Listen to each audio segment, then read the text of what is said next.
Hello, fearless listeners. Welcome to Let Fear Bounce, the weekly podcast that brings you inspiration and motivation and a nugget of hope. Join me, Kim Langling, as I chat with awesome guests from all walks of life who share how they have conquered their fears. So get ready, my friends, to be empowered to let your own fears bounce.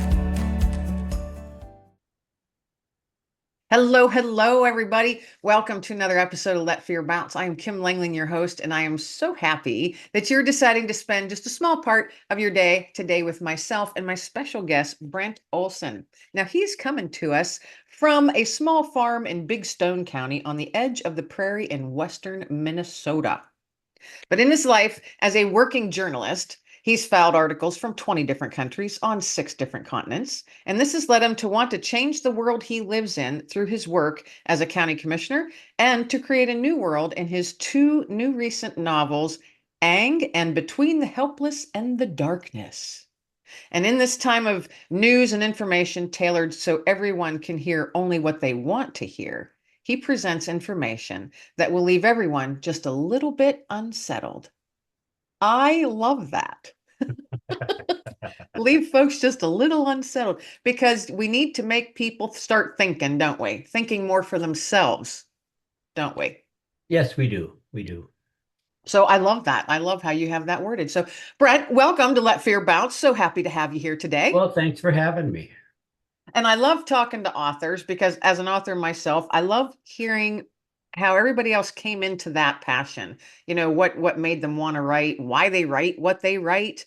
So let's just dive right in, shall we? The 2 books that you've got, Angr and Between the Helpless and the Darkness. Now that's a heck of a title, Between the Helpless and the Darkness. That kind of makes you go, ooh, and you want to flip the book over and read the back cover. At least for me anyway. So tell us just a smidge of why you decide. Well, first off, tell us the type of books you write and then why these 2 books came about. Okay, well, I've got 8 published books so far. I have a syndicated column I've been doing for just about 30 years now called Independently Speaking. Awesome. So uh Why is that not in your bio? I don't know. I don't know. That's a You know, big I'm deal. A syndicated column for 30 years? Goodness gracious. Well, that's awesome. Cool. Tell us about that too. anyway, 4 of the books are collections of essays. One's kind of a memoir, and then there's 3 novels. One is like a genre thriller. Between the Helpless and the Darkness is an alternative history, and Ang is kind of a post-apocalyptic primer. Okay. Yeah. And So that's the one that makes people think and become just a little unsettled. well, I'm kind of hoping they all do, but that's the one I'm shooting for at the moment to make people step back and the title comes actually the title came before the book because I was reading something and the derivation of the word anger is a Scandinavian word, ANGR, and the literal translation is grief at the wrongness in the world.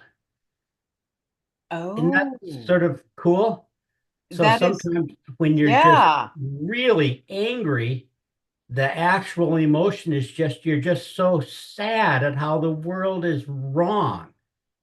Wow. Oh, I love, we need to look more, people need to do that more, looking into what the words actually, and now I do that myself. I've never looked up anger though, but what an amazing thing, Yeah. because it's not used that way. No, and it puts a little different spin on it.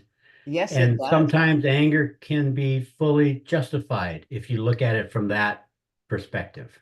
Yeah. Wow. How awesome. Well, see, if nothing else, I learned something right now, and I love that. Thanks for sharing that. And what a cool backstory to the title of your book. Yeah, yeah. But it's confusing. But I like it. So, I like it too. and if you're a writer, if you can't like what you write, you probably should do something else. Right. You are, yeah, I agree. Couldn't agree more. So that came about. Angr, and then or Ang, however it is that we pronounce the actual Scandinavian version of it. And Between the Helpless and the Darkness, is that does that follow after Angr, or is that a separate standalone book? That's a completely separate standalone book. I looked around the world I live in and I decided to try and fix it. And to fix it, I went back in history 1,000 years and moved the path of an arrow of one arrow 1 inch. And everything else comes from that. And you won't understand the title of the book until you get to the last chapter. So sorry about that. No spoilers, don't give any more. Well, how awesome. Well, congratulations on those two books, because I know what it takes to get a book out there, and Yeah. all of the stuff behind the scenes is so much more than just people are like, "Oh, you wrote a book."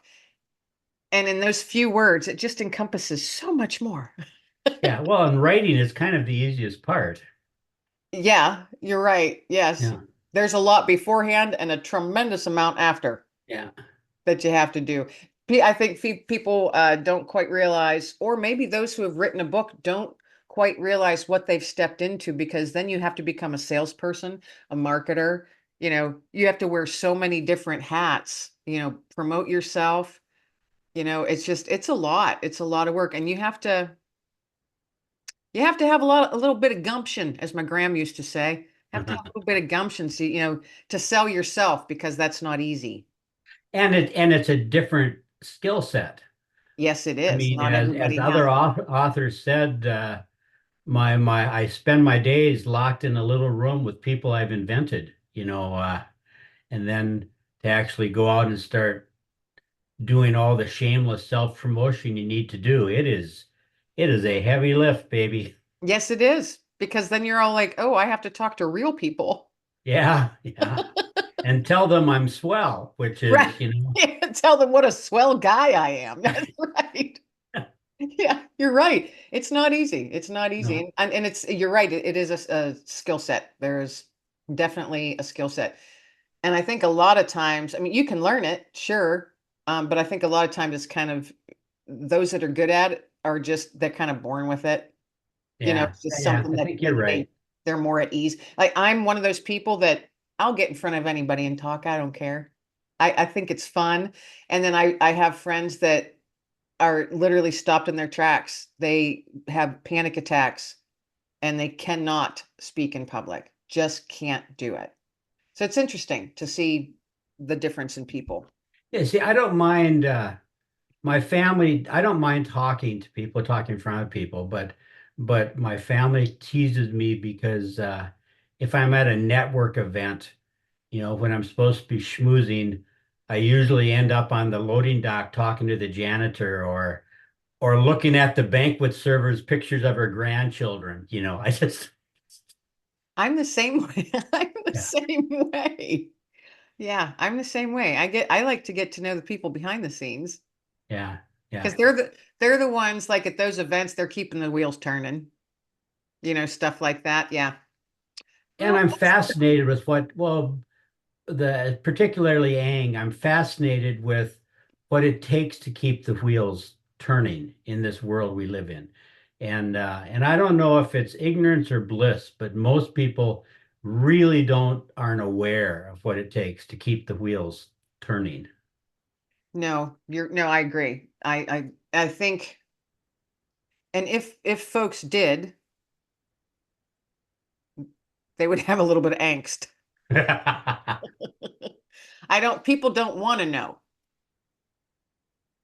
all what it takes, I think. Yeah, yeah, it's more comfortable, but I always thought comfort was overrated. Uh, Yeah, you're right. Yes. Okay, so now that you've said that, you feel like comfort is overrated. That leads me to believe, I could be wrong, that you've had a bit of a bumpy road. Is that the case? yeah, yeah, well, everyone who's lived a life has lived a bumpy road. I didn't start out as a writer. Uh, I never finished college. I literally woke up when I was 39, 40 years old and said, I'm going to take a whack at this, and started writing stuff and sending it off, and it's hard. It's hard, and it's okay. It should be hard. Uh, One of the things, it's sort of interesting. I mean, I'm 70 years old in a couple of months. I've been doing this for 30 years. When I started, you could go to a small press, people that only did 3 or 4 or 5 books a year, and really get a hearing from them the way you can't from a giant publisher. And those are by and large gone now. But on the other Mhm. hand, self-publishing is so easy. You can go to Amazon, you can go get your book published in 4 hours if you want. And on the one hand, that's sort of wonderful. On the other hand, the fact that there are no gatekeepers anymore lets a lot of lets a lot of bad writing out into the world. Yes, it does. Yes, it does. But then you find those gems. Yep, yep, you really do. And you find people who have amazing things to say and things people who have lived a life completely outside the conventional, Iowa's writers workshop and stuff like that have something amazing things to say. And I've always thought a writer only needs two things. You need to be able to write, and any competent editor should be able to pick that up in 2 paragraphs. And you need to have something to say. And having the something to say is really sort of the trickiest part of it all. You're right. Yeah. And that throws me towards, and I bounce around. You had mentioned that you have a syndicated column called Yep. Independently Speaking. So we just said, being a writer, you have to have something to say. Independently speaking, obviously you have something to say. What's that column about, and how did that come about? uh, it's kind of interesting. The first 3 things I ever wrote, I sold without getting a rejection letter. I was, I spent 30 years as a farmer. I live in the house my great grandparents built, Awesome. and I sent these columns off to a major farm publication, the second biggest one in the country, and they liked them, and they paid me money for them, and they were talking about making me a regular in their column. And at that time, their headquarters were in Philadelphia, and they moved between buildings, and they lost my columns. That was pre-email. I mean, that was everything going in an envelope. Right. And the editor sent me a letter and said, "Can you send me, another copy of your stuff? It got misplaced." And we had been going back and forth about 6 months then, and I kind of thought we were friends. And I sent her and I said, "Here you go. Try and hang on to these, haha."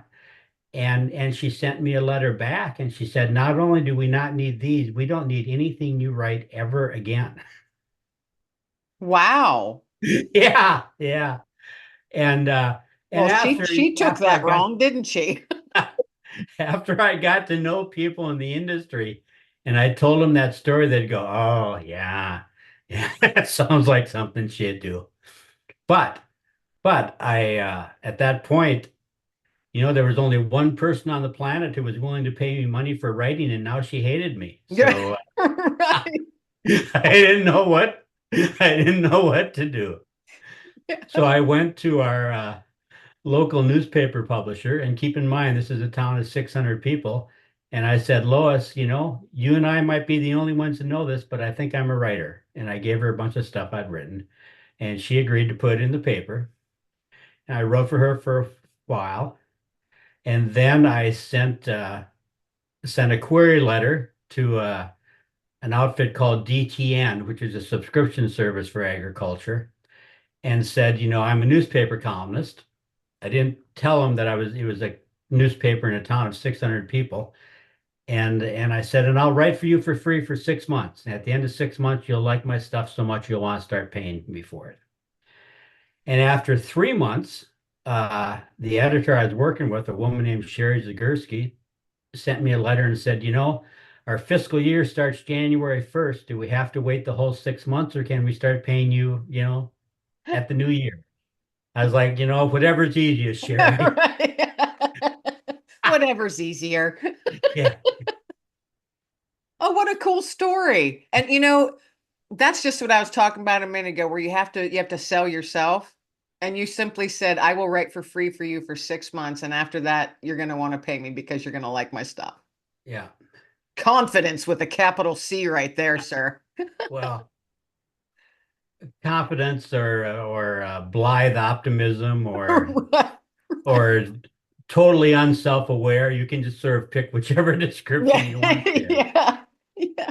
I think that's actually an awesome, because you're never going to get anywhere unless you try. And Yep. sometimes you just have to flat out say, I can do this, and I think it'll benefit you. Yep. Yep. You know, you do have to have self-confidence. Otherwise, you'll just be sitting in your little room talking to all your make-believe people Yeah. and going nowhere with it. So, Yep. well, that's cool. And so, do you still write that? Yes. Yep. It's once a week since 1995. Wow, once a week. Awesome. So in that time I've never missed a week. Once I was actually in the hospital and my wife wrote the column, and another time it was in the midst of harvest and my son was home on leave from Marine Corps boot camp and he told me this hilarious story. And I said, why don't you write my column for me this week? Because I got stuff to do and that's a good story. But other than that, it's just been me for, I don't know, 16, 1700 columns.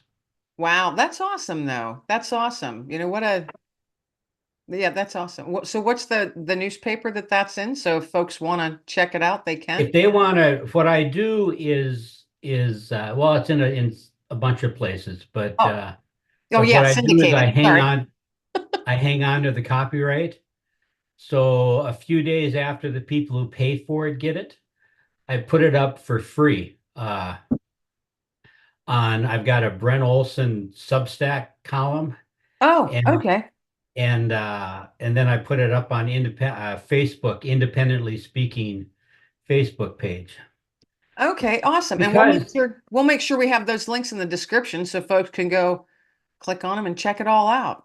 because the thing is, there's been enough magazines go bankrupt over the past few decades. Yeah, People who used to read my stuff, the place where they read it disappeared. right. So that's why I put it up for free because I would get these plaintive letters from people saying, "Oh, I used to love to read your column, but Can't find it maybe anymore. the country life went belly up and now I can't see it anymore." Yeah, it's unfortunately that's magazines and newspapers. Yep. Yeah. And so many of them are online now, but a lot of folks that like to hold something in their hands, they're not online. Nope. And they're kind of out of luck. And they don't want to be. Yeah. Yeah. Yeah.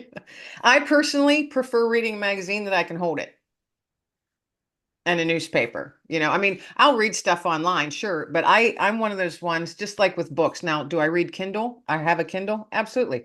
Thousands of books on my Kindle, but I do like to have a hard copy in my hand, to turn the pages, that noise that the page makes, the smell, the ink, the color of Yep. the paper, all of that stuff, you know? I just when I got there's a young woman I know who works in a bank and she'd like to be a writer. And when I got the proof of Ang, I took it into her just to let her play with it a little. It's unbound and you're full of corrections that I made, to send back to the copy editor and it's a real sort of visceral experience that I saw her eyes kind of light up a little bit, so I'm optimistic for her. Yeah, it is. It is. So what do you remember, like the first book that you read that just hit you and you're like, wow. I mean, the way the words were woven together and all of that and it just hit you. Was there anything like that, like a book or a column or something that sparked in you, maybe even before you realized it, I'm going to start writing? Because you said you didn't start writing until what, around 40-ish? Well, there's two stories there. First of all, my mom went back to school to be a teacher when I was 5, 6, 7 years old. She'd been a country school teacher, where she only needed, a few weeks of training. But then once she got all her kids in school, she went back to get her degree. And so my dad was the one who read bedtime stories to me. But he was a busy guy. So what he did is he just sort of read out loud the books the books he wanted to read. Yeah, So, I mean, really, I knew the Ballad of the East and West by Kipling long before I ever heard of Dr. Seuss. Uh, that's awesome. I love that. That's a great, what a great story that is. Yeah. and then the other thing is, when I was maybe 13, 14 years old, I had my appendix out and it got infected. So I spent, a long time in bed and I started writing a book. And when I got into it, a few hundred words, I showed it to my folks. And then I was walking down the stairs and I heard them in the kitchen and they didn't know I was there.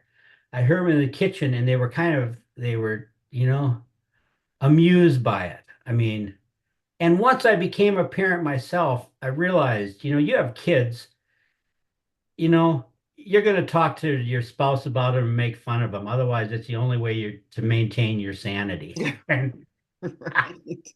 because Well, and kids I are think I goofy. think parents often, I know at least I was, some of the stuff my daughter would do or say or draw or write, I would just sit there and think, where in the world did that come from? Yeah, yeah, yeah, And then, as she got older and would understand it, I'd be like, sweetie, where in the world did that idea come from? Because I'd often think, how did I produce such a child? yeah. Because she Anyway, was I really, heard him kind really of good. making Go ahead. Yeah. I heard him kind of making fun of the book, and I was just shattered. And I stopped writing it, and I didn't write again for I didn't write anything I didn't have to write for years and years and years after that. And Oh, when I go into did you ever ask your parents about that? I'm sure they wouldn't even remembered it, and I never did because it just would have made them feel bad. Yeah, Because they didn't know I was listening. They didn't mean to discourage me. right. But I like to, when I go into a school to teach a writing class or something, I like to tell that story to kids to say, I've wasted about 25 years of my writing life, you know, because of that experience. Now, granted, I was a lot different writer when I started writing at 40 than I would have been at 20. So Sure. maybe it wasn't a loss at all. Maybe I had to put in those 4 decades to become, you know, who I am. Right. Well, exactly. Yes. Yes. We all have that road to travel. Yeah. I never looked at myself as a writer and started messing around with it and participating in projects with other folks and in anthologies, I think when I was around 34, 35. Well, there you go. You Yeah. didn't even need to interview me today. You know my story. There we go. So what's coming up? Do you have anything on the back burner that you've just been, it's sitting there for a while and you're like, now's the time I'm going to get to it? What do you have coming up in the future? Well, I'm 30,000 words into the sequel for Between the Helpless and the Darkness. Oh, awesome. And Ang was originally conceived as two books. So that I'll start working on when I get the other one done. My parents both lived into their mid 90s and kind of had all their marbles till they were about 90 or so. I mean, my dad bought a backhoe the year he turned 80 and started, cleaning up groves and things like that. Right. So if I look both ways when I cross the street, I've got another 20 some years ahead of me that I've got to fill with something. So I've got 4 more books in my head that I need to write. So And I like how you word that. They're in your head. You need to write them. yeah, yeah, It's not yeah. that it's Well, not that I want to write them. I need to write them. and that's yeah. I mean, you got to get them out. I mean, Yeah. there's room for something else, I guess. I don't know. No, that's what I mean. It's a very telling sentence the way you said that. I need to get them out. Yeah, because I feel the same way. I've got stories in my head that I have to get out. It's not Yeah, something, it's not a whim. yeah, They're yeah. in they're in there growing. And they one of these days are gonna be like, time to come out. you know. Yeah, I understand that. So yeah. So you had said earlier that some of your earlier work before these two books, collection of essays and a memoir. So what was the memoir? How share a little bit about that. That was one of the goofier things I've ever got involved with. And this was my father's fault. One day he came to me, he says, Brent, you got to do something to keep Bonnie's open. And Bonnie's was a grocery store in our little town of 500 people. And and he really liked her, and my mom really liked her, and he wanted to keep her in business. So to make a long story marginally shorter, I I got a fellowship through a foundation in Minnesota, and I reopened a cafe in Clinton with the expectation that, first of all, I'd buy all the groceries from Bonnie's and it would be open just for breakfast. And then the afternoons, it would be available, the commercial kitchen would be available for people who wanted to do value-added foods. Like we had a young guy who started a cider business, and we had another guy who made 200 gallons of sauerkraut every year, which I was concerned about because I don't see of sauerkraut as the quintessential breakfast food. I was afraid the lid might blow off the barrels someday, but we were okay. Anyway, people would ask me what I was doing now because I do lead a complicated life, and I said, well, I'm inadvertently running a cafe, and uh, and so the name of the book is The Inadvertent Cafe. Oh, So okay. I ran that for I spent $75,000 of other people's money, worked for free for 5 years, got it all up to code, and then gave and gave it away. Awesome though. So where's that place stand now? Is it still going? Well, it went for another 5 years, and then there was a storm that blew the roof off the building, Oh, and the city owned the building, and they declined to fix it up again. oh, So but a couple of the people who made food there were able to spin off into real businesses. oh. So I'm So calling that a win. yeah, I was just gonna say, so it's a win-win for everybody then, regardless of what happened. Maybe that's the way it was supposed to play out. And Bonnie's is still open, so that. Awesome. And you had a part to do in that. Well, my dad did. Your dad did. It was his brilliant idea, right? Oh, awesome. What a great story. I love that story. Thanks for sharing it. So your essay collections, you said you had two books of essays. What type of essays? Uh, my column is independently speaking. So sometimes I write about farming, sometimes I write about my kids or grandkids, sometimes I write about politics or and I was lucky enough to do a lot of work as a journalist and go to a bunch of places and I write about that. Whew, don't ask me what they're about. They're about my life more or less. Are they more self-reflective or you're just sharing, I was here and this is what happened? Oh, I wish you wouldn't have asked me that. I have no idea. Have to get Some the of books them and are read them. okay. Here's my favorite one. It just popped up as a memory, so I'll tell this story quick. Okay. When my great aunt was going to get married, she was getting married in a little country church. And there was no room, for a bride to prepare. So she did at her parents' house. So, she and her, bridesmaids and stuff spent the day getting ready, hair, makeup, dress. And just as she was ready, it started to rain, like really rain. And the problem was the house at that point in time had a fence around it to keep animals out. So you had to walk down a sidewalk about 100 feet to get to a car. And uh, and that's a long way for a bride to walk in the rain. Yes, it is. So so she just collapsed in a pool of tears. And her father did the manly thing. He left when, confronted by a crying woman. So then about 5 minutes later, she heard the horn honk outside. So she went and she opened the door, and her dad had torn down the fence and driven the car up right next to the house. And the point of the story is people talk about hugging as a way of showing love, and and you can show love with a hug, and you can show it with words, and sometimes you can show it holding a crowbar and a pair of wire cutters standing in the rain. That's right, tearing down a fence. And there you go. That's one of the essays. I love that. I love that. And what an awesome way to almost wrap this show up.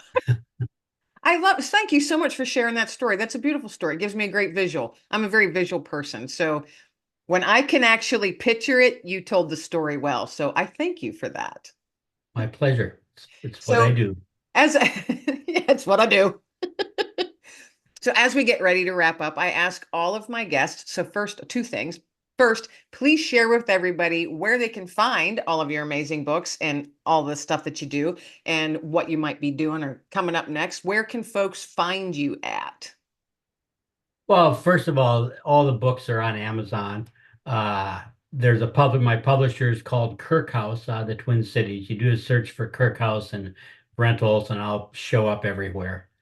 Uh, I have my independently speaking Facebook page. I have a Brent Olson Substack column. My second granddaughter says she's going to get me on Instagram, but I'm a little concerned about that. Uh, so that's where you can find me. And Awesome. and you talked about a nugget of hope. Yes, that's Something what I my find second one was. interesting is Toss out a nugget of hope, please, for just something that the listeners can tuck away and carry with them for the rest of the day. so my great grandparents came here in 1880. There was nothing but prairie grass in every direction. They homesteaded, which means if they worked here for 10 years, they would get 160 acres for free. And an acre is about the size of a football field. So coming from 1,000 years of peasants, that was really quite an offer. But then if you planted 10 acres of trees, you could get another 160 acres. Oh. So my great grandparents did that, and I can only faintly imagine how much work that is. Well, where'd they get the But trees from? that's it. I mean, all of it. I just don't understand any of it. We don't Yeah. really get enough rain, so they wouldn't need to be watered. Anyway, that's where I live now, in the midst of those 10 acres of trees. And three of my grandchildren were born in Ethiopia. Okay. Our oldest daughter and her husband adopted them. And they were in the midst of those trees with me, helping to cut firewood and plant replacement trees. Awesome. And I think about the corollaries. My great grandparents left Norway because they were starving to death. You know, I mean, I mean, Norway's a paradise now, but it was a bleak, damn hard place to make a living for hundreds and hundreds of years. And they came here because they really didn't see a better option, and they left everything behind. They had lived in the same village for 1,000 years, Mhm. and they left that all behind because it was the right thing to do for their family to come and create a new life. Then I look at my grandchildren, and you might think Norway and Ethiopia are completely different, but if you look at their history and their cultures and stuff, there's Ethiopia has also been a damn hard place to make a living, but they're a very proud culture as well. And what I find sort of loving and amazing is that I think my great grandparents and their great great great grandchildren really have an awful lot in common. And I think And that, there you are planting trees in the same space that they originally planted. yep, yep, yep. Full circle. Yeah. How awesome. Yeah, So I like it. it's a beautiful visual picture, isn't it? Yep. Yeah, so tuck that away, folks. That's a beautiful nugget to carry. That full circle. Yeah. Thank you so much, Brent. I appreciate that. And I appreciate all the stories that you shared with me and my listeners today. I truly enjoyed this conversation. So thank you so much for being my guest today on Let Fear Bounce. Well, thanks for having me. I think this is a terrific concept. We should have more people doing that. I agree. Yeah. I agree. Thank you once again for being my guest. And everybody out there, thank you once again for tuning in. Another week, each Wednesday, new episodes drop, folks. So thanks. This is Kim Langling, your host of Let Fear Bounce. Everybody be well, stay well, and above all, be blessed. Thank you for tuning in to another episode of Let Fear Bounce. I do realize that your time is precious, and I appreciate that you've decided to spend just a small part of your day with myself and my guest. I hope that you found inspiration and motivation tucked into this conversation today. And remember, every triumph and failure is a step towards thriving. So stay fearless, stay inspired, and join me each week with more inspiration from amazing guests from all over the world. Until then, stay fearless, my friends, and let fear bounce.